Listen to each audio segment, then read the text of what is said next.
What happens in the sky affects life down here on Earth. The Celestial Compass shows you how and guides your way with astrology you can use from professional astrologer Kiki Biehl. Every episode features her light-hearted, practical forecasts and navigational tips, blended with humor, optimism, and a love of patterns, symbolism, and pop culture references. Kiki translates technicalities into concepts that apply to real life. You'll learn how the current moment ties to where we've been, from the recent past to cycles that last happened years ago, and get a look at where we're heading. And much more, from special topics to special guests. The Celestial Compass, enlightening, entertaining, and empowering. Here's your host, Kiki Biehl. Greetings, Earthlings. This is Kiki Biehl of EmpowermentUnlimited.net, and welcome to another episode of Celestial Compass. We're going to be talking largely today on the Pisces full moon about practices of working with the moon and practices that you can use for self-care. But first, I'm going to update the forecast just a bit. The full forecast is at OMTimes.com and also at my site, EmpowermentUnlimited.net. This week, we have the equinox on the 22nd, which starts fall in the northern hemisphere, spring in the southern hemisphere. And this week, the energy that's going on will kind of play like a background program for the next 3 months at least, and it's incredibly dynamic. And those of you who've listened to or followed me for a while know that dynamic is a code word with me. So the big thing that will be coloring this season for us is a really harsh, demanding, and ultimately clarifying aspect between Mercury and Pluto. Mercury rules communication, our information stream, our thoughts, papers even, and it's in a clashing demand for action with the ruler of hidden things, secrets, big power, stuff that we generally prefer not to talk about in polite company, not to bring to light. Mercury and Pluto are having this aspect right at the equinox. It's called a square, and there will be 2 more because next week, Mercury goes retrograde for its final retrograde of the year. I'll get back to that in a second. But this square promises to bring a lot of revelations, a lot of long simmering things that people have been trying to keep under wraps. They will be pulled to the surface this week, the beginning of October, and again the beginning of November, because this aspect will happen 3 times. And this will also cause you to have lots of hard talks with yourself, to get very candid with yourself about all kinds of things, and ultimately translate that candor into a lot of clarifying conversations with other people. It's not all chaos this week. Right now, we're in the lovely, luscious vibes of a Pisces full moon, which is kind of floaty. So enjoy it today, because you'll get real clear on the things that need to be cut out, particularly in your thinking, in the next 2 days. There's a stabilizing influence by the weekend of putting some kind of containment or structure on ideas that you have, things that you want to push forward, and most importantly, the Mercury retrograde. Now, I do have a guide to Mercury retrograde at OMTimes.com, and this particular one takes place in Libra, which is an intellectual sign. It's a sign that is very connected with words. And those of you who know much about a Mercury retrograde know that Mercury retrograde has a big impact on conversations, on words, on agreements, on understanding things. There will be going back over a lot of things that you thought you had arranged a certain way. You'll have the opportunity for do-overs. It is a terrific time for research, for filing, for reorganizing, for finishing old things, for revisiting previous agreements.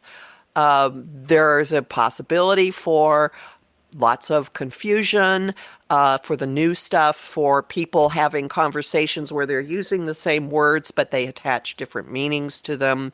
So being extra special, clear, I like to say, have an attention to detail that is so great that you almost are acting like you're stupid in clarifying things with people. That is, the appearance you're giving is much less important than getting clear and straight on what is going on.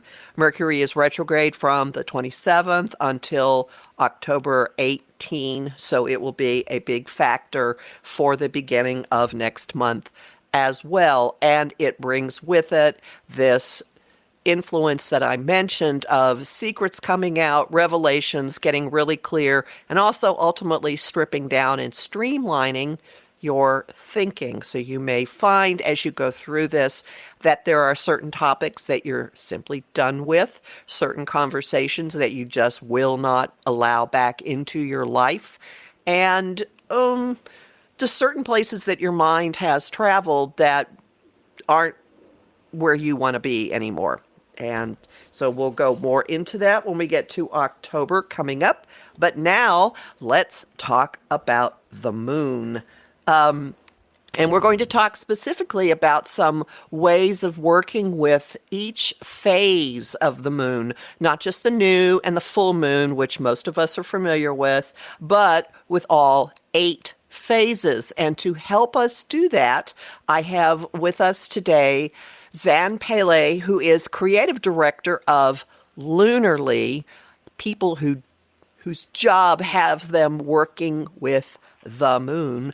And Lunarly creates boxes for the moons of each month, and it's also releasing later this fall a guide to creating a self-care practice tied to nature and the moon phases called Living Lunarly. Now, a little bit more about Lunarly. From the start, Lunarly's goal was to draw together a community under the moon above. They knew there were other people out there who cared about setting intentions, connecting with nature, and finding meaningful ways to restore their spirit. Today, their community is thousands strong, and while it takes many forms, Lunarly remains a place to explore, learn, and share in a journey together. Everything Lunarly makes has an intention behind it. They began with monthly self-care boxes themed to the new moon and filled them with carefully selected plants, candles, crystals, and the like. As they've grown and expanded their offerings, their enthusiasm has grown too. The resounding response from people around the globe bolsters Lunarly's commitment to make all they do significant and useful. So, welcome, Xan. Hey, Kathy. Thank you for inviting me. Excited to be here. Yeah. So, can you tell me, from your perspective, tell me about Lunarly? Lunarly is an interesting project that a bunch of us got together to launch to help people experience the rhythms of nature in a structured way. We, as you said, we know about the new moon, and we're like, okay, get that. Full moon gets a lot of attention, and rightly so. But there's the entire cycle, and each lunation has its own opportunities every day through it to not only kind of set goals, but also to figure out how the way you're feeling and what motivates you and what holds you back or springs you ahead, how that might be reflecting the cycle of the moon. I think all animals are definitely influenced by those cycles, and it's a way of bringing some attention to that so that instead of just kind of flopping around feeling confused, we can use that structure to help organize our feelings a little bit and be more meaningful. And Lunarly looks at, if someone were to go to your site, they would see that the the name for the moon of each month is associated with the, what's a good word for it? Maybe native, traditional name for the full moon for that. So, for example, this month is harvest moon, right? Okay. Yeah, and that's an interesting thing because different cultures identify different moons different ways, and it's an endless kind of resource to look at how everyone does it. But since our business and our community is largely in North America, we've leaned into the native indigenous traditions, partially because they are so closely tied to the land as well as the cycles. There's that connection there, but also because many of them are in the vernacular. Some are less well known. Like I always think of the sturgeon moon is one that I hadn't really been aware of, but the harvest moon and the corn moon and the cold moon, people like the strawberry moon sounds like something we can all relate to in June. So that's why we picked common names that come from those traditions, because we thought they would feel the most familiar. And how did the collective come up with its way of gathering different physical objects to work with ritualistically? Yeah, that's a really I think an interesting question. There's the heart of the self-care box, and that is every month one receives. You would receive, or will receive, hopefully, if you sign up with us, a house plant or a candle, and those are the anchors of the collection for some really specific reasons. The first one is the houseplant. It brings nature into the home and helps you connect. And I think that one of the things about the moon is that it's you have to go outside to enjoy it unless it's coming through your window. And that's wonderful. However, bringing nature and awareness of nature into your home to live around you kind of gives off a lot of energy, just like your pets might, or the people who you live with. And I think that you might agree that in the since like all of the changes that occurred in 2020, houseplants and nature has become even more important to people. So we're finding that that's been really powerful to people to watch those rhythms of how plants grow, how some of them respond to the rhythms of the day. That's really inspiring to people. So that's one part. And then with the candles, I don't know about you, Kathy, but there's some candles that are really, really delightful and some that are pretty rough, right? And so we try really hard to come up with different scents that help kind of open the door to that idea of self-care and taking time to slow down and observe by choosing combinations and scents that are going to be pleasant to most people. You can't make it's not going to be for everybody every time, but we try really hard to find things that aren't harsh, that aren't chemically, that will bring a calm to the room so that it can set a tone of this is a special place or a sacred space. Along with those items, there is, as you said, a beautiful card that people collect particularly people who like to have an entire array of things that go together. People collect the cards, and they have some facts about the moon and some ritual setting suggestions on them. And then also every month, a particular kind of stone comes in the collection. Many of those are ones that you can charge with energy from the moon or through meditation.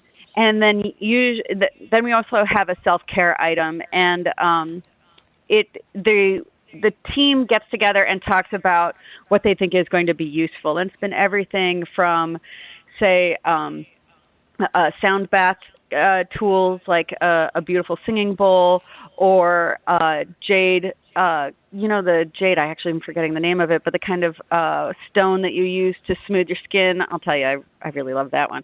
And other things to set up, like almost a little moment for yourself that's not about indulgence so much, but more about rejuvenation and letting yourself recharge and dig deep so that you have more to give to yourself and others and the world. And that's how we think about each box, is what's going to work together, and that works with that particular moon cycle, so that people have things to do and to enjoy.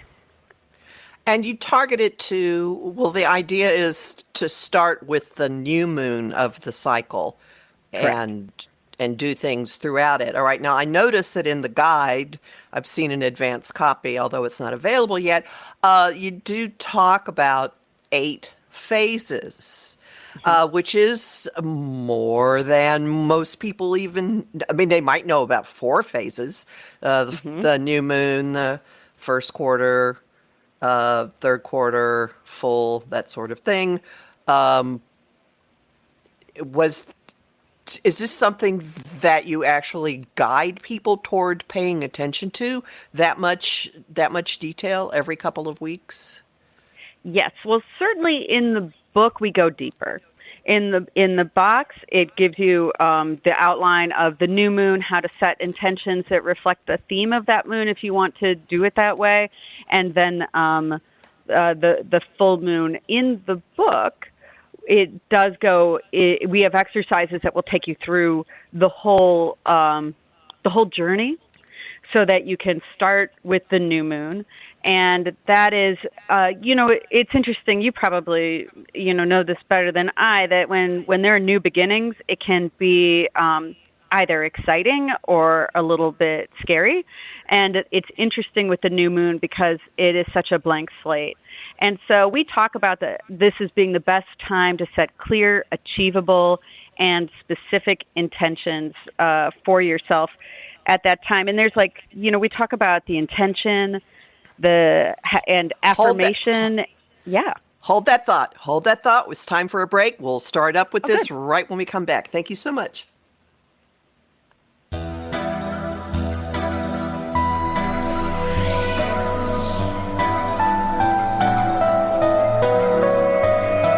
The cutting edge of conscious radio, OMTimes Radio, IOM FM.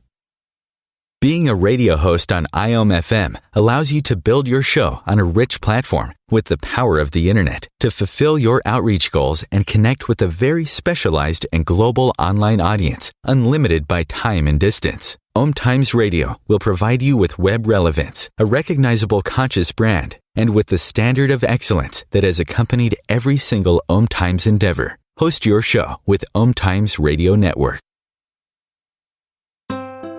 Grab a cup of tea or a glass of wine and tune in for Inspired Conversations with publisher Linda Joy on Tuesdays at 2 p.m. Eastern. Linda creates sacred space for leading female luminaries, empowering authors, heart-centered female entrepreneurs, coaches, and healers. A soulful venue where guests openly share the fears and obstacles they've overcome, wisdom and lessons learned, and the personal journey that led them to the transformational work they do in the world. Inspired Conversations to empower you on your path to authentic, soulful living.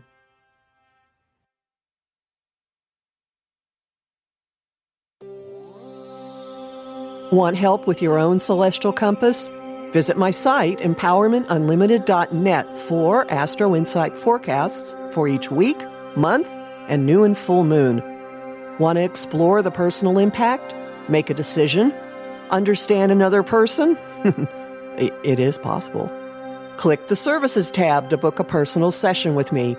That address again, empowermentunlimited.net. Coping-19, brought to you by CDC and the Ad Council. If you're feeling increasingly lonely right now, you're not alone. It's totally normal.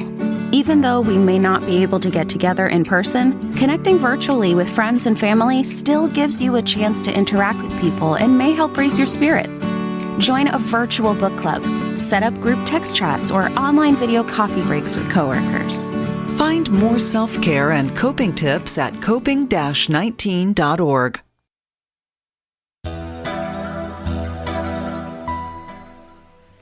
Welcome back to Celestial Compass. We are talking about working with the moon with Xan Palay of Lunarly. And right before the break, we were discussing the notion of setting intentions at the new moon. Hey, so we were talking about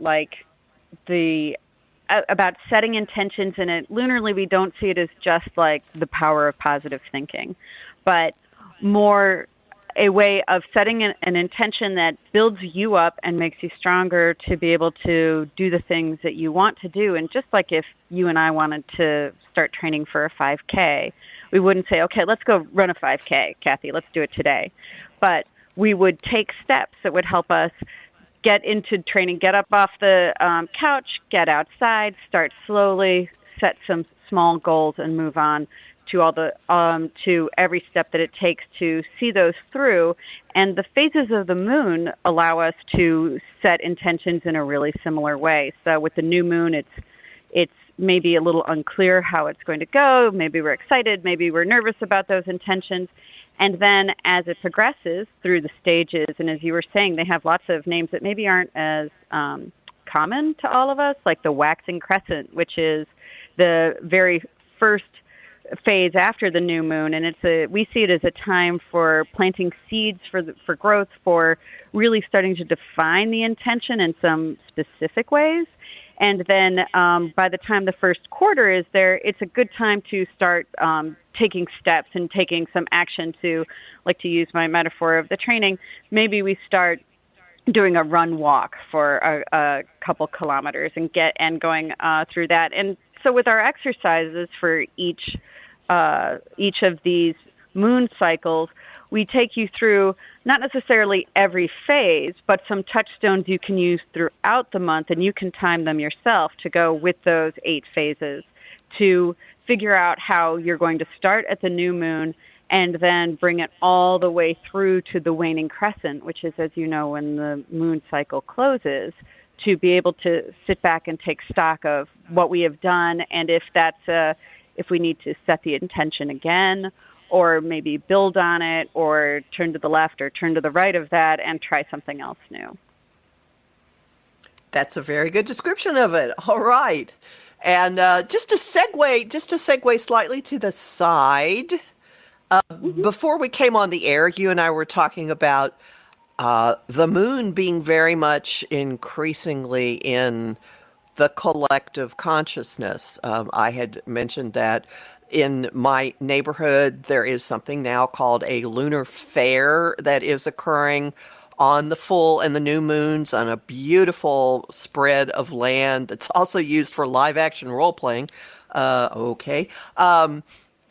with vendors that have all kinds of metaphysical and witchy things, and it's like this new generation that has just sprung up under my nose, behind my back in all the years I've been living here. And you have also seen this notion coming more and more to the fore of awareness with the moon and it being a natural way of approaching things. It's interesting, isn't it? It's funny how things kind of rise and fall in the culture, almost like kind of tides of conversation. And I, too, noticed it more in, it's going to sound silly, but in home decor trends, and in some there's some ceramicists who are doing some work in bringing moon phases into their work, and it was I was like, wow, this is cool, because I always liked that kind of what sort of one, like design elements, and the phases of the moon are always kind of interesting and romantic. I do think it's a way that it's something that every person on the planet can have or has in common, or can have in common. We all look at the same moon, so it makes sense as a metaphor for bringing everyone together. I think that's why people are attracted to it, because our cultures seem pretty dispersed in many ways, but we're going through a lot of collective stuff together, and the moon is a really wonderful, calming, unifying force. The sun is too, but we have a much more complicated relationship with it in some ways because of the heat and energy and things that are going on in the planet, and even just like getting too hot and wanting to find shade. But the moon is really beautiful and romantic and watches us all. I think that for me, just speaking as Xan, I think that is part of why people are really attracted to it right now. And it's thrilling to be involved in a project that helps people have some way to get actively involved in what they're noticing, as opposed to just noticing that it's there. Well, it's certainly every time that there is a full moon, there are photos all over social media, like it discovered anew. Oh, look, there's a moon up there. Look at the moon. Did you see the moon? So, yeah, I think you've tapped into something. How long have you? Yeah. I was just going to have you notice that people, like when there's a blue moon on social media, people freak out. We've been having blue moons for a long time. I think it's so delightful because it's not just something that is in a song from the 60s, but people are getting completely stoked about some of this stuff that is, as old as the planet. That is true. And there are all these, and then people spread misconceptions about it, and other people have to jump in. And so just as you mentioned blue moon, and this is something that is also in the guide, you do mention blue moon. I have always heard of it as when there are two full moons in a month. You're looking at it as the fourth full moon in a season. I think it works out to the same thing, and it happens roughly every 2.5 years. This is just something for people to note. Do you think there's something additional a person could do with a moon ritual? Like this is a special time or a time at a time, or have you had any thoughts about that? Yes, I do. Because there's some other, what we call other moons, for lack of a better phrase, right? There are the main ones, and then there's the harvest moon, the blue moon, and the black moon. And we do have some special rituals to kind of suggest for people, and they can do all or part. And because it's the harvest moon now, I'll tell you, we have a meditation ritual that talks, just like all of our others, about setting the space, nourishing your body with some special drink. Usually it's a kind of tea that you might be able to make with things you have in your home, and spending some time shifting your spirit and setting intention specifically for bringing good things to you. For the harvest moon, we also have, and this is close to my heart, a gardening activity. And, there are a lot of things that can be grown in the fall, and growing gardens isn't just for springtime. So we give some tips on how to help you do that. But then the blue moon has its own. The blue moon one is probably the most kind of whimsical of all of our rituals, because there's something magical about the blue moon. And so we have a rituals prompt that involves also nourishing your spirit and, nourishing your body and shifting your spirit and setting some intentions. But we also suggest you make a book of personal magic and how to do that in a colorful, fun, sparkly way. So for people who like crafts and basically putting sparkles on everything, this is that's definitely the exercise for them. But we also have one for the black moon. And the black moon is unusual, but it also is a great time. Like, it can't all be just like highs, right? And so it's a time to reflect on some of the times of darkness in your life and how that helps you create real change and what you learn from the darker times in your life. And so I really actually, as much as I like the more fun ones, the Black Moon activities and prompts, I think, are really special and will actually be useful to people. And that's a little extra something you can do when the Black Moon comes up in the cycles. And the Black Moon is the second new moon in a month? It is. You know what? I'm going to read it exactly because I don't want to get it wrong, and I have it flipped open, so stand by. The Black Moon is an unusual new moon, as I said, and it's once every 32 months. And it happens when there's a fourth new moon in the season. And then and that's like when there are two new moons in a single month. It really is a mirror reflection of the blue moon. It's just, I think, less talked about. And black, so people don't think, oh my God, this is evil or something. The sky is just completely dark on a new moon. Yeah. Sky's dark on a new moon. There's nothing up there. Yeah. You can't see it when the sun and the moon are meeting, and it takes the crescent to grow before you can actually start seeing where the moon is and what it is doing. Perfectly put. And one of the things we recommend is that you eat some dark chocolate and really enjoy it. Like, it really is a time to savor. It is a positive recess in your growth as a human. Just without divulging trade secrets, can you tell us how Lunarly goes about? Is this like a collaborative, how you come up with the ideas for each month? Like, okay, now we've done this before, so here's how we want to go about it this time. Or I'm assuming most of the people involved have at least an interest in astrology, or at least the moon. Oh, yeah. That much. Yeah, in moon phases and astrology.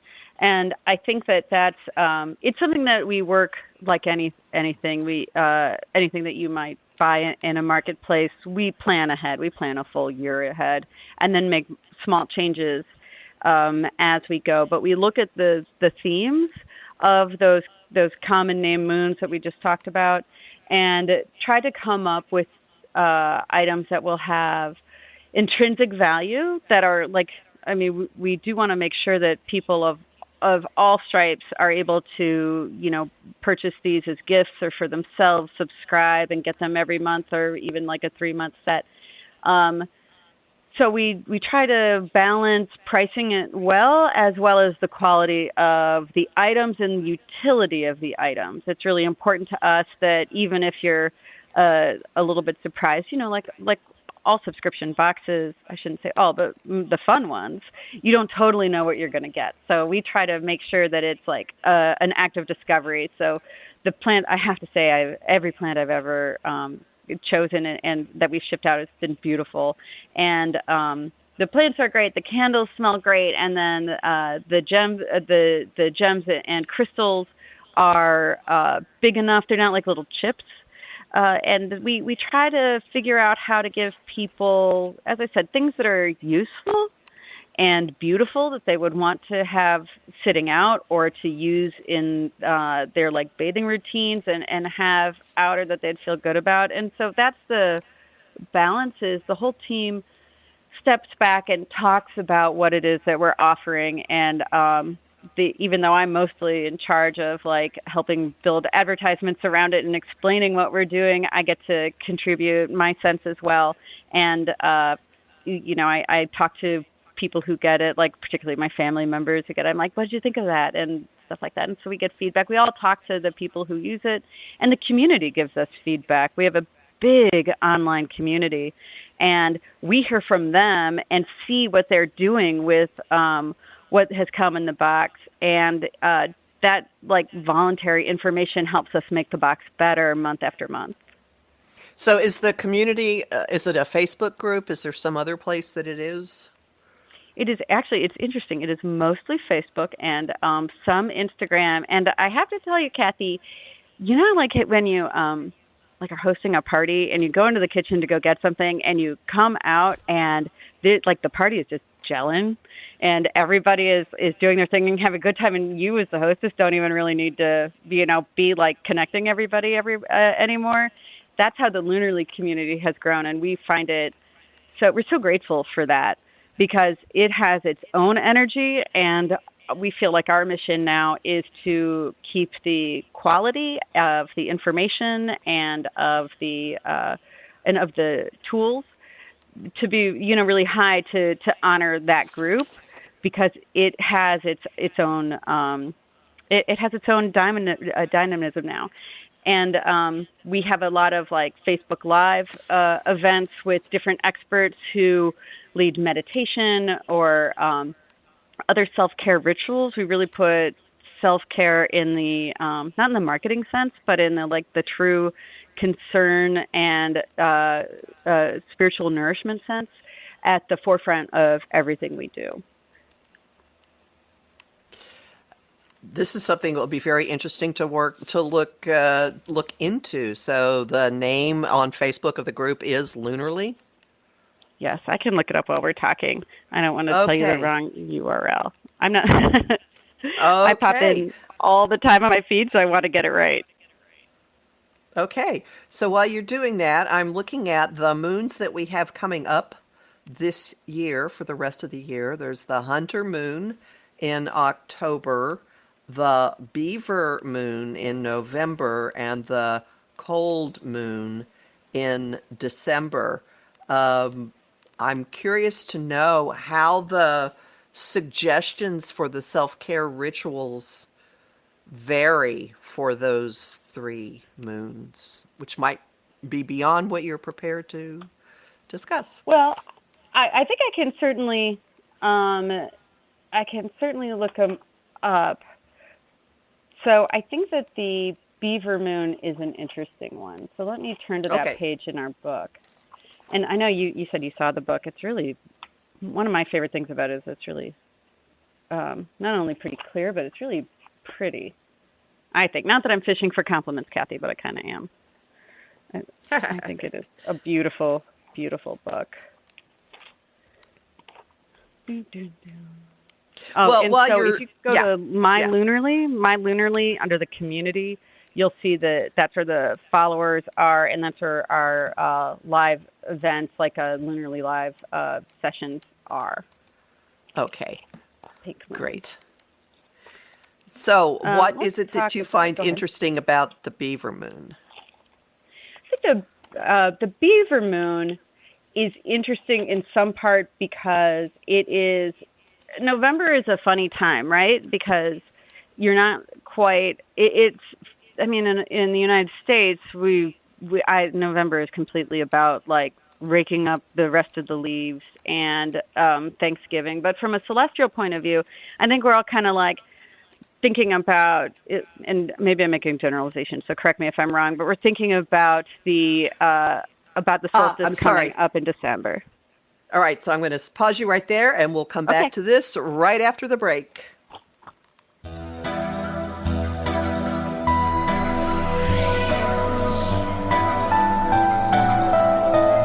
Bringing a more conscious lifestyle to your world. OMTimes Radio. IOM FM. OMTimes Magazine is one of the leading online content providers of positivity, wellness, and personal empowerment. A philanthropic organization, their net proceeds are funneled to support worldwide charity initiatives via Humanity Healing International. Through their commitment to creating community and providing conscious content, they aspire to uplift humanity on a global scale. OMTimes, co-creating a more conscious lifestyle. How would you like navigational tools you can use on your own? Visit my site, empowermentunlimited.net, and click the Shop tab.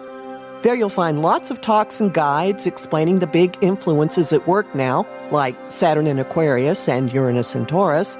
You'll also find a variety of guided visualizations for relaxing, clearing your energy, or getting to know planetary archetypes. That address again, empowermentunlimited.net.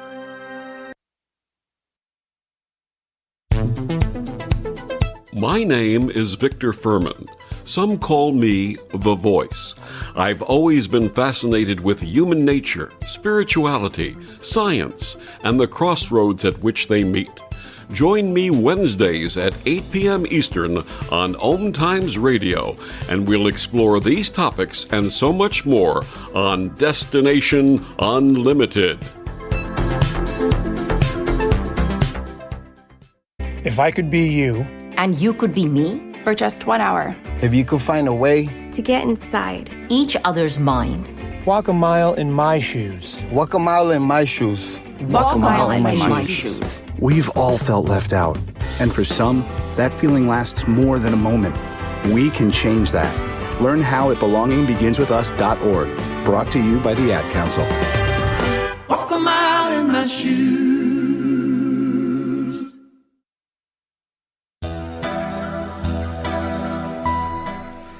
Welcome back to Celestial Compass. We're talking with Xan Palay about Lunarly and rituals of working with the moon. And we were talking about the Beaver Moon, which is in November. And I see in the Living Lunarly guide that the explanation for that is that Native Americans and early European settlers trapped beavers in November before the waters froze, and that the beavers and the reavers retreated to their dams. So it's a time to prepare your own dam, to make your home a sanctuary and to keep you warm through the cold that is coming. So we were talking about, right before the break, setting intentions for this particular moon.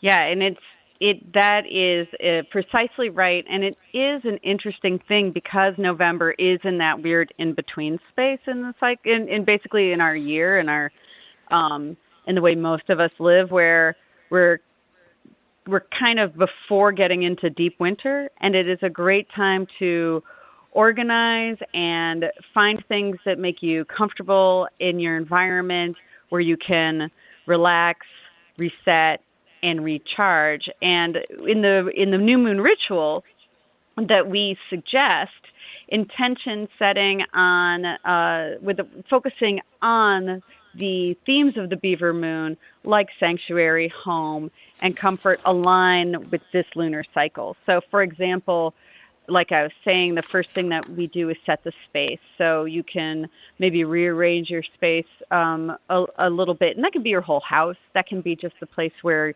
you have a cozy nook, the place where you find that you like to sit back and relax. It doesn't have to be anything big. It can be as big or small as you need.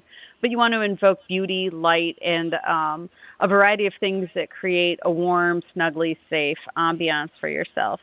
And we suggest that perhaps you wrap yourself in a cozy blanket, play some soothing music, and if you have black tourmaline, which we send out in boxes often, then you place it somewhere visible and where it's going to be decorative, but also keep reminding you that it is it's a place to help you kind of summon that image of peace, safety, and almost building your cocoon. I see slippers and fluffy pillows are on the list for this month. That's not a bad idea. Yeah, totally. Lunarly has come up with a guide that is being published later this year. I understand the publication date has changed. Do you happen to know when it is? We think November. We were expecting it a little bit earlier, but as you know, everything in the world you have to kind of take a lighter grip with because nothing is exactly on time. That is right, and particularly if you're having books printed overseas. It's anyway. All right, so the guide is called Living Lunarly. Can you tell me a little bit about the author? Yes, so her name is Kiki Ely, and she was somebody who we collaborated with our wonderful partners at Quattro Books. And they helped us find her because she not only knows her stuff, but also writes in a really accessible way. This book is one where you can jump around anywhere you want. And you can start if I gave it to you right before the cold moon, you could start at the cold moon. There's a really rock-solid introduction explaining much of what you and I have just been going through about the why and how of all of this. But it also remains pretty in-depth. Like how sometimes people give you a cookbook that it is more like long stories and then a couple recipes, or there are other ones where it's all recipes and no context. This is a really good balance of context for the moon and then practical, doable with things that you have around your home prompts and, quote unquote recipes for how to set your intentions for any given month. And I'm looking at this, and there's a nice outline for a new moon ritual for each month, which includes nourishing your body and has a closing ceremony. And then there are actual things to do with each phase maybe a planting project I see at the Waxing Crescent. Uh, First quarter under the Beaver Moon, a sanctuary maintenance list, a little mandala coloring exercise for the waxing gibbous, and then a full-blown full moon ritual. And yes, I will give people a spoiler. The graphics are utterly gorgeous in this book. So that one has that. And then some things to do with the other two moons that are coming, third quarter. Well, actually, there are more than two. And down to exercises for closing out the cycle. So it looks like it's full service. So how might a reader use this book any way they feel like, right?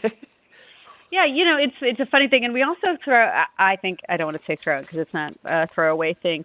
Something that I really appreciate is that there's also a little inset and deep dive about how to use different crystals. And so it is not the end-all, be-all encyclopedia about adding crystals to your practice, but it is a good way to get introduced to them and to how to use that to be a reminder through the month of what those intentions you're setting are, because you can close a journal and be on your way, right? But if you have incorporated a crystal into your practice and you have it out where you can see it, it's a little reminder, almost like putting a string on your finger to say, oh, this is where I want to be this month, and oh, I'm going to go back to that journal entry and look at it again, and it's almost like an accountability partner. And personally, I think that some of these are an easy way to, if you're having some friends together, be it virtually over Zoom, or if you want to have an equinox gathering party. For me, it would be a party. For someone else, it might be some other kind of practice. But I think it's a nice way to add a little structure with friends. It doesn't all have to be by yourself. And even though these have themes, you can adjust them. If there's an exercise in a different month than the one that you're on, with a little bit of adjustment, as long as it's kind of in the same vein of the basic theme of the moon, you can rewrite them and share them with others and make them fit where you are in your life. I'm just noticing there's a hot chocolate chakra clearing exercise. That would there's appeal something to for some. Everyone. Right, absolutely. And I see that you have a ritual for the harvest moon. Mm-hmm. Interesting. It's the full moon that falls closest to the autumnal equinox. So that would be today, since today is the Pisces full moon and the equinox is in 2 days. That would be appropriate for people. There's a playfulness in all of this, and an easy, you don't have to be deadly serious, and here are some things you can do that bring, as you were saying, incorporate objects that are actually naturally in your home into a lot of this. Does the people behind Lunarly, do you ever do any of these together? There's a question for you. Do you guys ever do rituals together? Have I just lost you? I think I have. Okay, well, so the book is called, as I'm scrolling up, I'm hoping she'll come back, Living Lunarly by Kiki Ely. It will be out in probably in November, but if you go to lunarly.com, you can find information about it. Also on Facebook, look for Lunarly. I understand they're on Instagram as well. And you will find all kinds of ideas about working with moon cycles in a really organic and kind of ongoing and constant way. The book is published by Quarto, which is behind a lot of the guests that you've been lucky enough to hear with me in recent weeks. And it's a very easy to deal with. It's the sort of thing it looks like that if you know a lot about astrology, you could get a lot out of this. And if you are a relative newcomer to it and you want to just punch up what you do, you'll get a lot of information from it. So have a look for that. And again, the approach of all this does seem to be self-care. Now, many people will look at a new moon ritual as, oh, I'm going to set these intentions for things to come into my life and make so much happen. You don't have to be so outer directed always. Like I'm going to have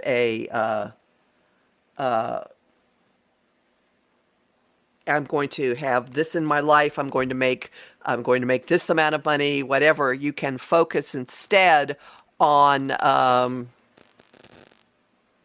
so sorry.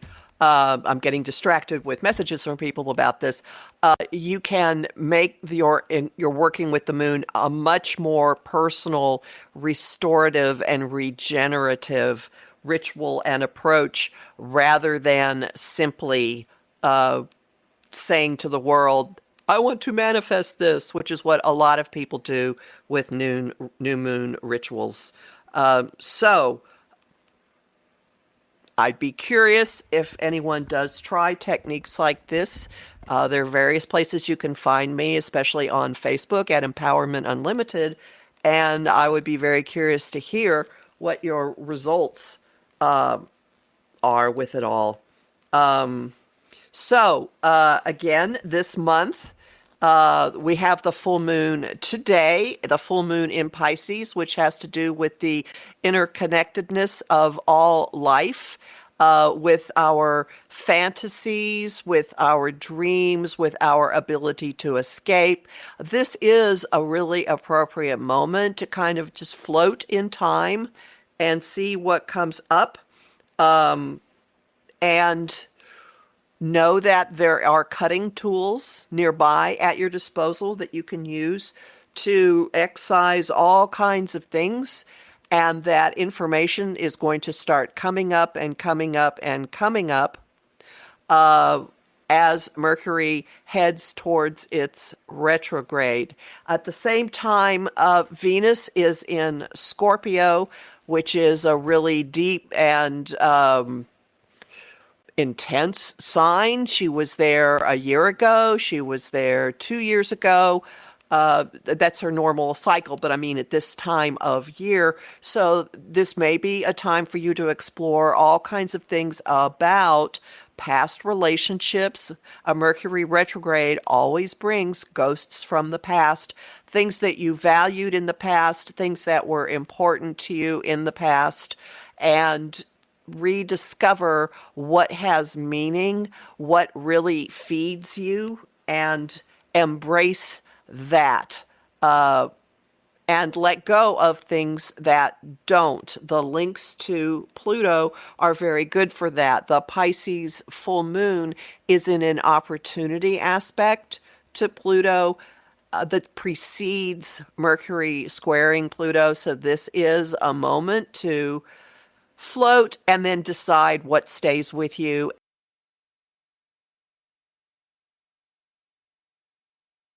Well, folks, it looks like we had some technical difficulties. I guess I invoked Mercury retrograde and Mercury squaring Pluto one too many times. So just as reminders, the Living Lunarly guide is coming out later this fall. I do believe it's in November. You can find Lunarly at lunarly.com, and my forecasts are at my site, empowermentunlimited.net, and also at OMTimes.com, where you can find my Mercury retrograde guide. Talk to you in 2 weeks.